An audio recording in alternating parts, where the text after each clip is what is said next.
दोस्तों, क्या आपने कभी सोचा है कि भगवान कृष्ण की 16,108 रानियां क्यों थीं? क्या यह सिर्फ एक कथा है या इसके पीछे छुपा है एक ऐसा त्याग और करुणा का सच? कहानी शुरू होती है प्राग ज्योतिषपुर से, जहां नरकासुर नाम के एक भयानक असुर ने आतंक मचाया हुआ था। उसने न केवल देवताओं को पराजित किया, बल्कि अलग अलग राज्यों की 16,100 निर्दोष कन्याओं को बंदी बनाकर अपने काले महल में कैद कर दिया था। ये कन्याएं रोज मृत्यु की प्रार्थना करती थीं, क्योंकि असुर की कैद में उनका जीवन नरक बन चुका था। नरकासुर केवल मनुष्यों पर ही नहीं, बल्कि देवताओं पर भी अत्याचार कर रहा था। उसने स्वर्ग पर हमला करके देव माता अदिति के कुंडल चुरा लिए थे और इंद्र का छत्र भी हथियार लाया था। जबकि देवराज इंद्र ने द्वारका आकर कृष्ण को यह बताया, तो पास बैठी सत्यभामा को बहुत क्रोध आया।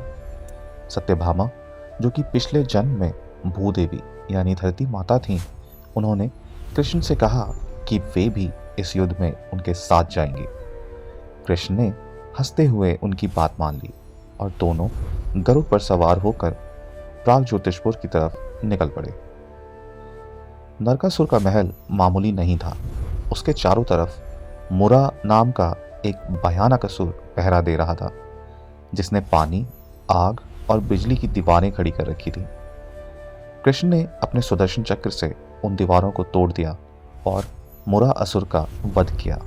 इसी वजह से कृष्ण का एक नाम मुरारी भी पड़ा। युद्ध के मैदान में जब नरकासुर की सेना आई, तो सत्यभामा ने अपने धनुष बाण से असुरों की सेना का तहस नहस कर दिया। यहाँ एक दिलचस्प मोड़ आता है। नरकासुर को यह वरदान था कि उसे उसकी मां के अलावा कोई नहीं मार सकता, और कृष्ण ये जानते थे। युद्ध के दौरान कृष्ण ने एक लीला की और बेहोश होने का नाटक किया। अपने पति को बेहोश देखकर सत्यभामा का क्रोध प्रचंड हो गया। उन्होंने कृष्ण का धनुष उठाया और नरकासुर पर बाणों की बौछार कर दी। सत्यभामा चूंकि भूदेवी का ही अवतार थी, इसलिए उनके द्वारा चलाए गए बाणों ने नरकासुर को अधमरा कर दिया। अंत में कृष्ण ने होश में आकर सत्यभामा के सहयोग से अपने सुदर्शन चक्र से नरकासुर का सिर धड़ से अलग कर दिया। मरते समय नरकासुर को अपनी गलती का एहसास हुआ और उसने प्रार्थना की कि उसकी मृत्यु के दिन शोक के रूप में नहीं, बल्कि उत्सव के रूप में मनाया जाए। यही कारण है कि नरकासुर के वध की खुशी में नरक चतुर्दशी यानी छोटी दिवाली मनाई जाती है और दिए जलाए जाते हैं। वध के बाद कृष्ण ने देव माता अदिति के कुंडल वापस किए।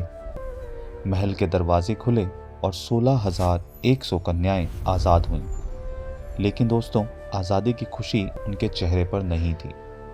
जब कृष्ण उनके सामने पहुंचे, तो वे कन्याएं फूट फूट कर रोने लगीं।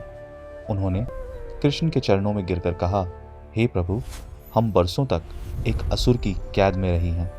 यह समाज हमें कभी स्वीकार नहीं करेगा। ना हमारा परिवार हमें अपनाएगा, ना कोई हमसे विवाह करेगा। हमारे पास सिर्फ मृत्यु का ही रास्ता बचा है। उनका दुख देखकर करुणा सागर कृष्ण का हृदय पिघल गया। उन्होंने उन कन्याओं का सम्मान बचाने के लिए एक ऐसा निर्णय लिया जो इतिहास में अमर हो गया। उन्होंने उन सभी से विवाह करके उन्हें राज रानी का दर्जा दिया, ताकि दुनिया में कोई उन पर उंगली न उठा सके। लेकिन कहानी यहाँ खत्म नहीं होती। देवऋषि नारद के मन में एक जिज्ञासा हुई, एक कृष्ण इतनी रानियों के साथ कैसे रहते हैं? जब वे द्वारका पहुंचे तो उनके होश उड़ गए। पहले महल में कृष्ण रुक्मणी के साथ बैठे थे, दूसरे में वे सत्यभामा के साथ खेल रहे थे, और तीसरे में वे रानियों को कथा सुना रहे थे। नारद जी ने देखा कि कृष्ण ने 16,108 रूप धर लिए हैं। वह हर रानी के साथ मौजूद थे।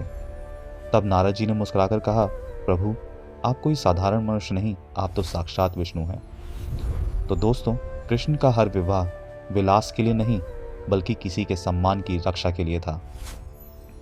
अगर आपको कृष्ण की यह करुणा भरी कथा पसंद आई हो, तो कमेंट में जय श्री कृष्ण जरूर लिखें।